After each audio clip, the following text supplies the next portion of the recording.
हो ग बाळा, काय करायचं आपण? हा, आपण थोडंसं दूध पिऊया. हा, थोडंसं. हे बघ बाळा, थोडंसं दूध. अगं असं नको करू ग बाळा, काही पोटात नाहीये तुझ्या. हे बाबा माझ्याकडे बघ. हे बाबा थोडंसं दूध, थोडंसं. अगं थोडंसं पी ग. असं नको करू ग, असं नको करू बाळा. मावशी बघाव कशी करते ही.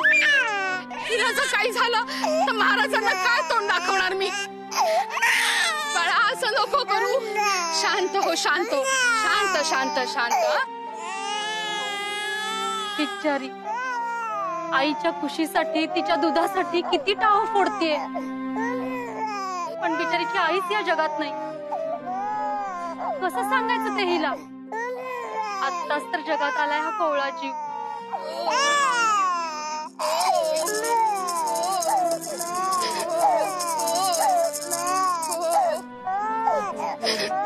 नाही, आता हे मला सहन होत नाही.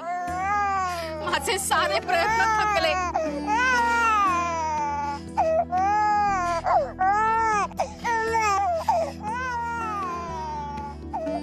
आणखी काही विपरीत होण्याच्या आत महाराजांचे हे लेकरू मी राजमातांच्या ओटीत नेऊन घालते. भले माझा शिरच्छेद झाला तरी चालेल. थांब निर्मला.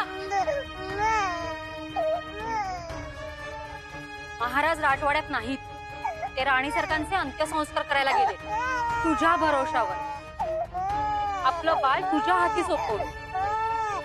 निदान ते येईपर्यंत तरी धीर धर. कसा धीर धरू मी? या चिमुकलीची अवस्था मला बघवत नाही. काहीही झालं तरी राजकन्या आहे. तिचा जीव महत्वाचा आहे. कन्या रत्न झाल्याची वार्ता कानी पडल्यास तुझा शिरच्छेद असं म्हणाल्या होत्या राजमाता.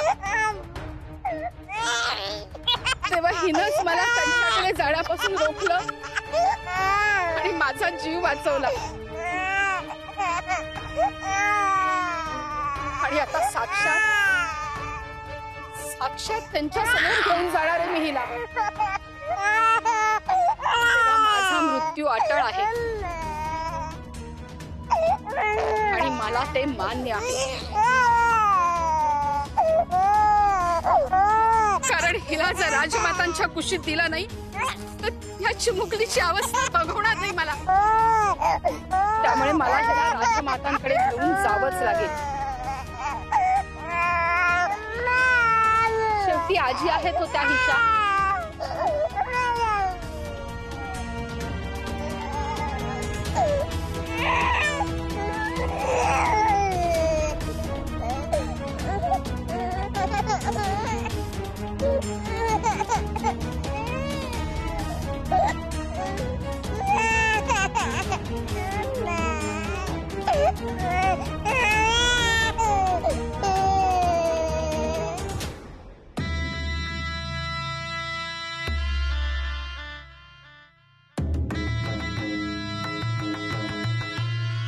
व्रतवैकल्य करूनही शेवटी कन्याच निपसावी. तुमचे होरे, तुमची भविष्यवाणी, तुमची भाकिता अशी कशी उतारणी पडली विश्वांभट?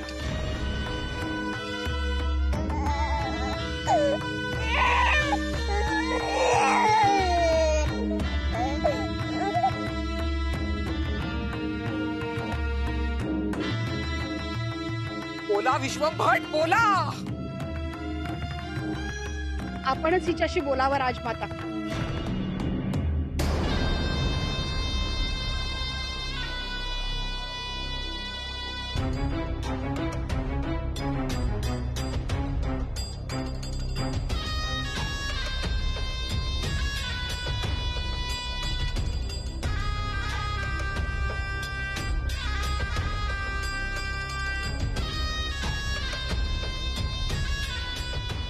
देवी दुधाचा एक थेंब घेत नाहीये ही. ताहो पडत होती, कासावीस झाली होती, म्हणून शेवटी आपल्याकडे घेऊन आले. आणि पहा तर खरा, इथे एका क्षणी रडायची थांबली.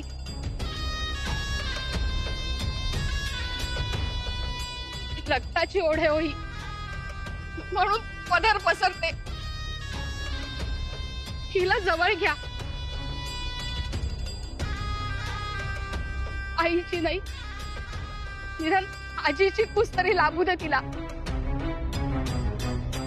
तुमच्या मायेसाठी आसुसली होती. आम्ही काय करायचं आणि काय नाही याचे धडे तुझ्याकडून घ्यायचे का आम्ही? येण्याची हिंमतच कशी झाली तुझी?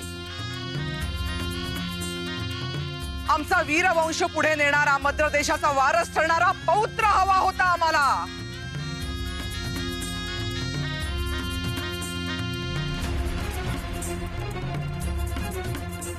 पण कन्या झाली तर ते अपशकुनी शब्द तुझ्या मुखातून बाहेर पडले म्हणून हे अमंगळ घडलं.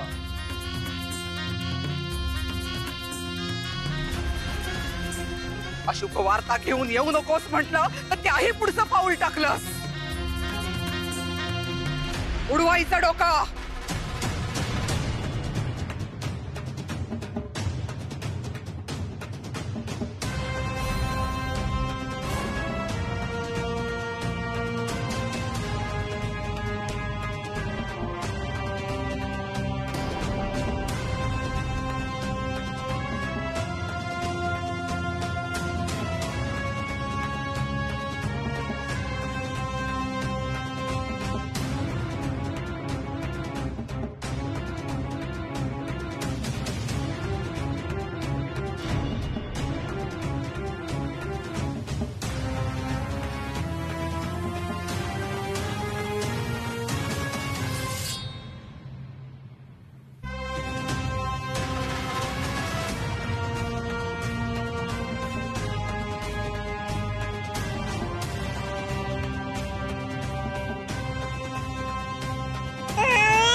क्षमा असावी राजमाता.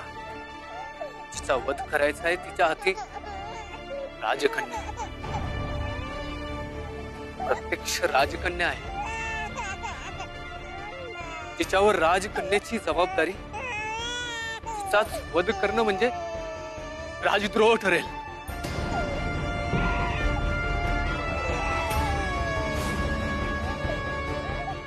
हे सर्वांना ठाऊकच आहे. मी त्या नियमाचा भंग कसा करू?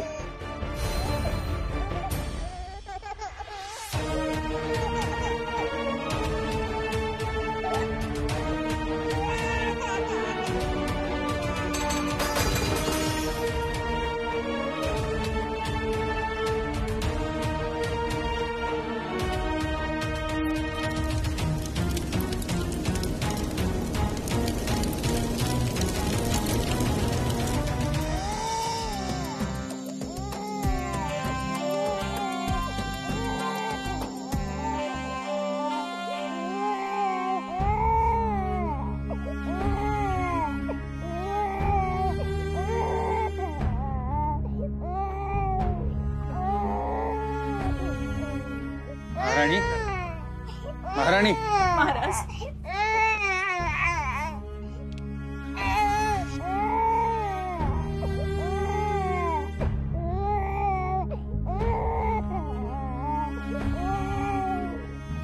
महाराणी, काय होत असेल बाळाला? काही दुखत खुपत असेल तर आपल्याला कळणार तरी कसं? त्यात उपचार करायला, औषध पाणी करायला राजवैद्य सुद्धा नाहीत.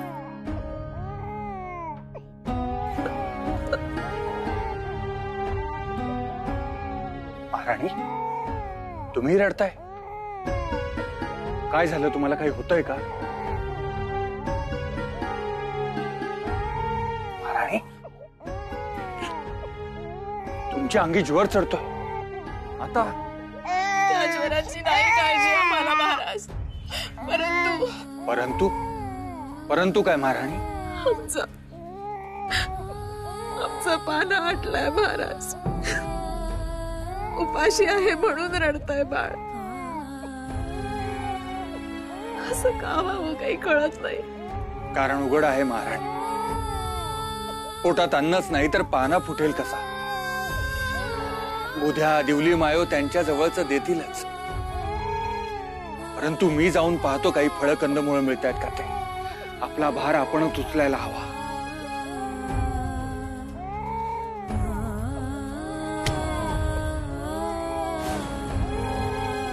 महाराज नाही नाही महाराज, अशा अवस्थेत बाहेर गेलात तर दुखापत होईल. उलट आहे महाराणी. जितक्या लवकर आम्ही या परिस्थितीशी जुळवून घेऊ आणि स्वतःच्या पायावर उभे राहू तितकंच चांगलं. येतो आम्ही अन्न घेऊन.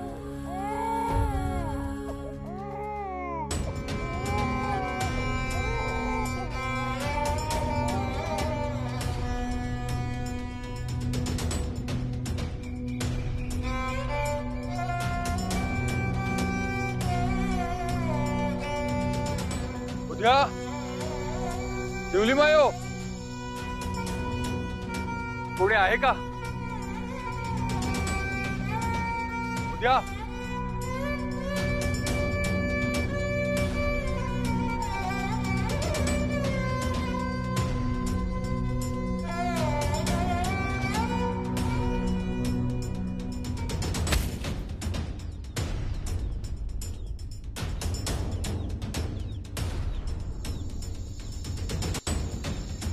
उद्या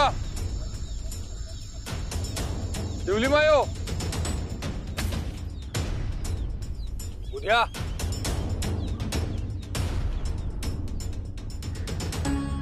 दिवली मायो तुम्ही आहे का? कोणी नाही इथं. सूर्याधीन आणि चारी पात घेऊन सप्पार काळोख पडीत तेव्हा येते.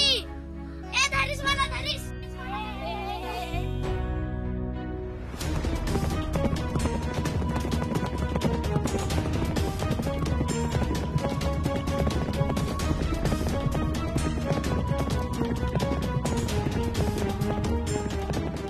कापांचा आवाज. नक्कीच उग्र सेनानं आमचा शोध घेण्यासाठी सैनिक पाठवले असणार. परमेश्वरा नाही नाही दिवत सेना. या दृष्टीहीन आणि शस्त्रहीन परिस्थितीतही स्वतःचा बचाव करीत कोपीपर्यंत पोहोचून बाळ सत्यवान आणि महाराणींचं रक्षण करायला हवं.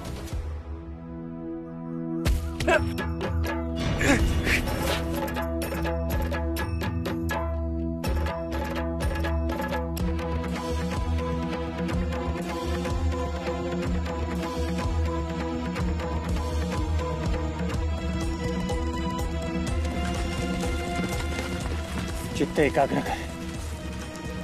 उग्र सेनानं दृष्टी हिरावली असेल परंतु अंतर्चक्षु नाही मालवू शकत तो. धैर्याने चल.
नियमांचं इतकं काटेकोर पालन करणारा दुसरा माणूस नाही राजवाड्यात.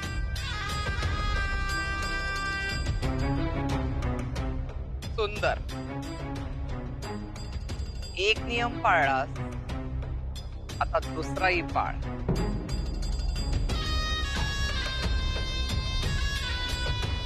राजमातेची अवज्ञा करणाऱ्याला मृत्यूदंड मिळतो.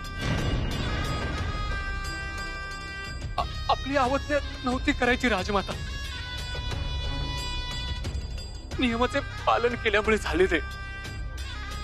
आपण अन्य कोणतीही आज्ञा करा, मी जीवावर उदार होऊन तिचे पालन करेन. असं म्हणतोस? खरंच पाळशील आज्ञा? कोणतीही?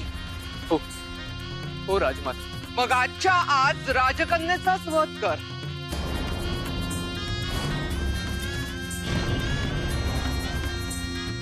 बोल, करशील राजकन्येचा वध? नूलच लेकरू आणि त्याचा वध. राजकन्येला वाचवण्यासाठी तर मी दासीचा वध नाही केला. माझी लेक पण तशीच आहे ना.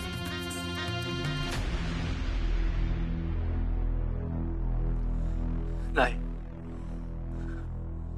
नाही होणार माझ्या हातून हे पाप. नाही पाळू शकत मी तुमची आज्ञा. क्षमा असावी राजमाता.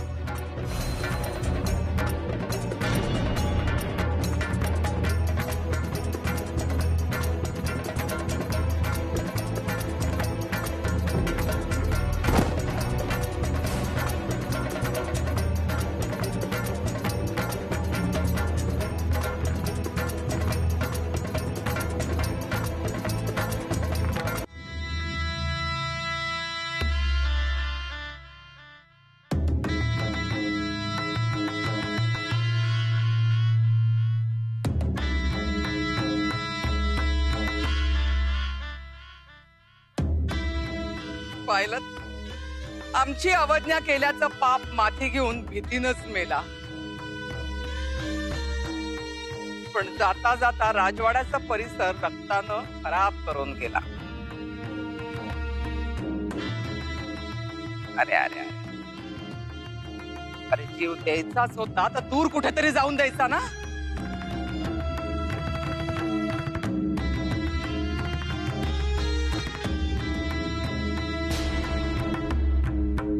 तोंड काय बघताय?